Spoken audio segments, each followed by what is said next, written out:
সবাইকে আমার সংগ্রামী সালাম জানাচ্ছি। আসসালামু আলাইকুম।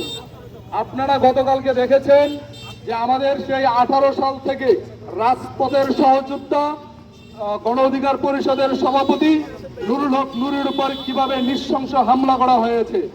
এইটা কোনো হামলা নয়, এটা হচ্ছে পূর্ব পরিকল্পিত নুরুল হক নুরের উপর নৃশংস হামলা। এটা হচ্ছে আমাদের জুলাই আন্দোলনের যারা নেতৃত্ব দিয়েছে তাদেরকে দমন করার, বাংলাদেশ থেকে নিষ্পেষণ করে দেওয়ার একটা ষড়যন্ত্র। এটা হচ্ছে বাংলাদেশের যারা ভারতের দালাল আছে, রয়ের এজেন্ট আছে, জিএম কাদের, এটা হচ্ছে তাদেরকে রক্ষা করার একটা ষড়যন্ত্র। আপনারা দেখেছেন 2023 সালে জিএম কাদের মোদির ডাকে সাড়া দিয়ে ইন্ডিয়াতে গিয়েছিল, বাংলাদেশে ফিরে বলেছিল আমাদের একটা গোপন বৈঠক হয়েছে, ইন্ডিয়ার অনুমতি ছাড়া আমি কিছু বলতে পারবো না।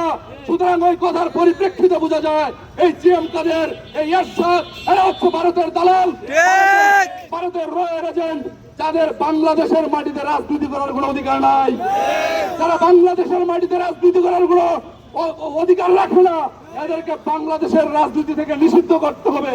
এদেরকে বাংলাদেশের রাজনীতি থেকে সারা জীবনের জন্য, আজীবনের জন্য নিষিদ্ধ করতে হবে।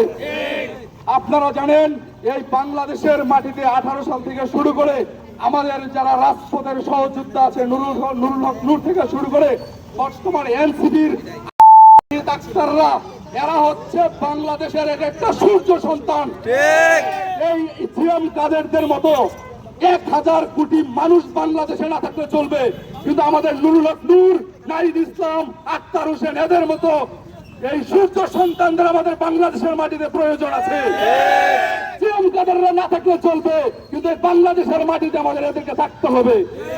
আমি আর কথা না বাড়িয়ে আমি আমার বক্তব্য, সংক্ষিপ্ত বক্তব্য এখানে শেষ করছি।